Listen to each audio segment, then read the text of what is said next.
Welcome to my channel Techraj Miraj में आप सभी का स्वागत है। दोस्तों, 27 अक्टूबर रात 12 बजे यानी कि आज से भारत के 12 राज्यों में दूसरे चरण में एसआईआर लागू कर दी गई है, जिसका कार्य आज रात 12 बजे से आदेश हो गया है और आज से चालू हो गया है। दोस्तों, एसआईआर के बारे में थोड़ा डिटेल्स आपको हम बताते हैं। एसआईआर इससे पहले थोड़ा हम आपके वीडियो में बता चुके हैं। स्पेशल इंटेंसिव रिवीजन है, जो विशेष गहन पुनरीक्षण है, मतदाता गहन पुनरीक्षण है। इसमें आपका वोटर लिस्ट को वेरीफाई करी जा रही है कि आपकी वोटर लिस्ट में शुद्धता लाने के लिए जो लोग के पास दो दो वोटर आईडी है या फिर जो लोग यहाँ के नागरिक नहीं हैं, ये सब को क्लियर करने के लिए, शुद्धता लाने के लिए एसआईआर किया जा रहा है।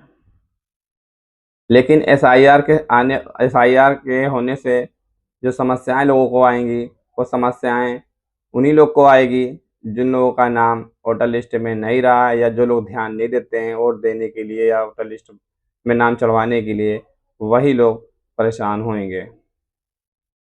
तो चलिए बताते हैं कि एसआईआर में जो पहला मेन टारगेट है वो है 2003 के वोटर लिस्ट में जिन लोगों का नाम नहीं है, उन्हीं से साक्ष्य मांगे जाएंगे। जो 2003 और 2025 के दोनों के वोटर लिस्ट में नाम होंगे, उनकी नागरिकता साबित है, उन्हें परेशान ना होना पड़ेगा, ना कुछ ज़्यादा साक्ष्य देना पड़ेगा। सुप्रीम कोर्ट के आदेश के हिसाब से 12 दस्तावेज बनाए गए हैं, जिसका डिटेल मैंने पिछली वीडियो में दे दिया आप लोगों को। वो 12 डॉक्यूमेंट्स में जो है वही 12 डॉक्यूमेंट मान्य होंगे। आधार कार्ड पे फैसला ये आया कि वो सिर्फ पहचान का प्रमाण है, उससे नागरिकता साबित नहीं की जाएगी। और पहचान पत्र नागरिकता का प्रमाण होता है, उसके बावजूद भी पहचान पत्र भी नहीं माना जाएगा। इसलिए नहीं माना जाएगा कि पहचान पत्र भी आधार से आसानी से बन जाता है, और मैटर ये नहीं करता कि आप पहचान पत्र बनवा लिए तो आप नागरिक हैं। उसके लिए आपको पिछला रिकॉर्ड दिखाना पड़ेगा कि आप यहाँ कब से रह रहे हैं, जन्म से रह रहे हैं या कब से रह रहे हैं। तो जो लोग जन्म से भारतीय होते हैं, जाहिर सी बात है जब उनका जन्म होता है तो उनका जन्म प्रमाण पत्र बन जाता है। और जिन लोगों का जन्म प्रमाण पत्र नहीं बना है, वो अपना जन्म प्रमाण पत्र तुरंत बनवा लें, ताकि जस्ट 4 नवंबर से 4 दिसंबर तक घर घर जांच होगी। उसमें आपसे बर्थ सर्टिफिकेट या लिविंग सर्टिफिकेट मांगा जाएगा। जो आप उपलब्ध ना करा पाएंगे तो आपको नोटिस दे दी जाएगी। नोटिस के बाद लगभग आपको 1 महीने का समय दिया जाएगा। उसके बाद आपके ऊपर सुनवाई होगी। तो दोस्तों, जो लोग 2003 में वोटर लिस्ट में शामिल थे, उन्हें ज़्यादा साक्ष्य की ज़रूरत नहीं पड़ेगी। लेकिन जो 2003 में बालिग नहीं थे, वोटर लिस्ट में शामिल नहीं थे, उन लोगों को अपना प्रूफ, अपना जन्म प्रमाण पत्र और अपने लिविंग सर्टिफिकेट और तमाम सर्टिफिकेट हैं, 12 दस्तावेज हैं, उन दस्तावेजों को उपलब्ध कराना पड़ेगा। उन दस्तावेजों को उपलब्ध कराने के साथ साथ माता पिता का 2002 या 3 में जो वोटर लिस्ट है उसमें उनका नाम भी देखना और देना पड़ेगा। दोस्तों, एसआईआर का कार्य पूरे उत्तर प्रदेश से साथ साथ 12 जिलों में दूसरे चरण में लागू कर दिया गया है। और अभी तक आपके घर कोई अधिकारी नहीं आया था, इसलिए आप लोग एसआईआर को आप सोच रहे थे कि बस यूं ही कहा जा रहा होगा, नहीं। लेकिन सरकार के जो नीति होती है उसके साथ धीरे धीरे कभी न कभी उस चीज़ को लागू कर दी जाती है। अभी आपका एसआईआर आज रात से 12 बजे से ऐलान कर दिया गया है, घोषित कर दिया गया है कि SIR पूरे 12 स्टेट में लागू हो किया गया है, जिसमें आज से लेके 3 नवंबर तक प्रिंटिंग और ट्रेनिंग का कार्य किया जाएगा। यानी कि जो अधिकारी को चयनित किया गया है उनको ट्रेनिंग दी जाएगी, और जो वोटर लिस्ट बाहर आनी है 2003 की, जिसमें चेकिंग की जाएगी कि आपका नाम है कि नहीं, तो वो उसकी प्रिंटिंग होगी। और भी जो फॉर्म बटेगा, हर इंसान को एक फॉर्म भरना पड़ेगा, एमोरेशन फॉर्म उसको बोलेंगे, उस एमोरेशन फॉर्म की प्रिंटिंग और डिस्ट्रीब्यूशन काम होगा। ठीक 4 नवंबर से आपके घर पर अधिकारी दस्तक दे देंगे। 4 नवंबर से 4 दिसंबर तक में ये पूरा कार्य पूरे 12 राज्यों में कंप्लीट कर दिया जाएगा। 4 दिसंबर के बाद जिन लोग के पास डॉक्यूमेंट उपलब्ध नहीं होंगे उनको नोटिस दे दी जाएगी, और वो अपने डॉक्यूमेंट को उपलब्ध कराने के लिए वो उनको समय 1 महीने का दे दिया जाएगा। अगर उस 1 महीने में डॉक्यूमेंट नहीं बनवा पाएंगे तो उसके अगली कार्रवाई उनके ऊपर की जाएगी। तो दोस्तों आपको बता दें कि बर्थ सर्टिफिकेट जिन लोगों के पास नहीं है, हल्के में ना लें। आप इतना आसानी से आप इतनी जल्द नहीं बनवा सकते हैं कि आपके जब घर पे अधिकारी आ जाएगा तो आप दौड़ कर जाएंगे, बस पैसे देंगे और आपका बर्थ बन जाएगा। ऐसा कतई नहीं है, बिल्कुल नहीं हो सकता।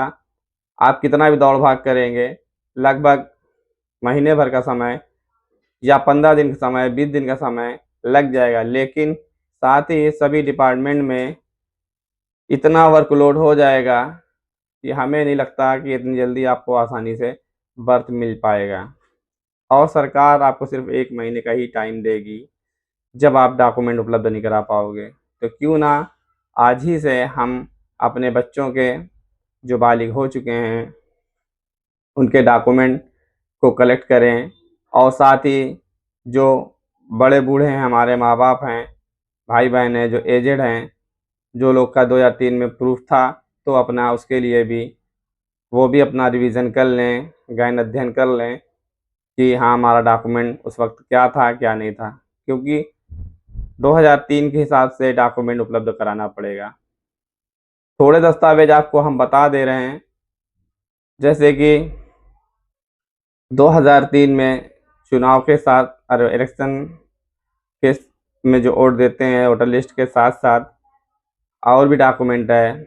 जैसे जिन लोगों के पास प्रॉपर्टी के पेपर होते हैं, या किसानों के पास किसान बही है, या बैंक में उस वक्त आपका खाता था, लेन देन है, उसके बैंक पासबुक है आपके पास, और जिन लोगों ने पढ़ाई करी है उनका पढ़ाई का सर्टिफिकेट है, या फिर उस वक्त जिन्होंने निवास प्रमाण पत्र बनवाया 2003 से पहले, जिनका निवास प्रमाण पत्र बना हुआ है, वो डॉक्यूमेंट है। जिसका जाति है जाति प्रमाण पत्र भी मान लिया जाएगा। जिनके पास टीसी है, ज़्यादातर अधिकतर लोग ना नहीं पढ़ते ज़्यादा, लेकिन 1-2 क्लास 4 क्लास तो पढ़े होते हैं। कोई 5 तक पढ़ता है, कोई 2 तक पढ़ता है, कोई 8 तक पढ़ता है, कोई 10 तक पढ़ता है। तो आपने जितनी भी पढ़ाई करी हो, अगर 2 साल भी गए हैं, 1 साल भी कहीं गए हैं, तो अपने स्कूल को जाके फिर से रिकॉन्टैक्ट करें, और उनसे अगर वहाँ रजिस्टर में आपको डिटेल मिल जाए तो उनसे टीसी ज़रूर निकलवा लें, क्योंकि आपकी टीसी भी आपके काम आने वाली है। और जिन लोगों के अभी तक बर्थ नहीं बने हैं वो बर्थ ज़रूर बनवा लें, लापरवाही ना करें। साथ ही जिन लोग के पास उस वक्त पासपोर्ट था या उस वक्त पहचान पत्र थे पुराने 2003 के, उस वक्त का ही डेटा आपसे मांगा जाएगा। जो आज के डेट के नए डॉक्यूमेंट आपके हाथ में होंगे उससे मान्यता नहीं दी जाएगी। उसकी मान्यता सिर्फ नए बच्चों के लिए ही होगी जो 18 साल के अभी बालिग हुए हैं, लेकिन मानने के साथ साथ उनके माता पिता को प्रूफ देना पड़ेगा। बात वही है कि जो लोग बालिग हैं, अभी हुए हैं बालिग, तो वो बच्चों की श्रेणी में आ जाते हैं। उनको कुल मिला के अपने माता पिता को देना है। जो माता पिता हैं उनके डॉक्यूमेंट नहीं ना, तो अपने डॉक्यूमेंट तैयारी कर लें। तो दोस्तों अब तक के लिए एक अहम संदेश था, ये अहम जानकारी जितनी थी आप तक आपको बताने के लिए और जगाने के लिए मैंने इतनी वीडियो बना दिया है। अगर आप लोग को और डिटेल समझना है कि दस्तावेज कौन कौन से हैं और एसआईआर क्या है, क्या प्रोसेस है उसका, तो उसके लिए मेरी दूसरी वीडियो एसआईआर की बनी हुई है। आप मेरे चैनल टेक राज मिराज में जाएं, सर्च करें, अपने यूट्यूब पे लिखें टेक आगे स्पेस राज मिराज, सर्च करेंगे हमारा चैनल आएगा। आप हमारे चैनल पे देखेंगे एसआईआर की वीडियो लगी हुई हैं और भी उससे संबंधित वीडियो लगी हैं। तो आप अपनी वीडियो को ओपन करें, मेरी वीडियो को, और उसको देखें। अगर आपको समझ में आता है तो लाइक कर दें और जानकारी अच्छी लगी तो दूसरों को शेयर भी करें ताकि आपके दूसरे भाई भी जागरूक हो जाएं। अगर आपको कोई और जानकारी चाहिए तो कमेंट बॉक्स में आप हमको पूछ सकते हैं, टाइप करके मैसेज भेज सकते हैं। और अगर हमारे चैनल को अभी तक सब्सक्राइब नहीं किया है तो प्लीज़ हमारे चैनल को सब्सक्राइब कर लें ताकि अगली जो भी वीडियो बनाएं आप तक तुरंत जल्द से जल्द पहुंच जाए। जब तक के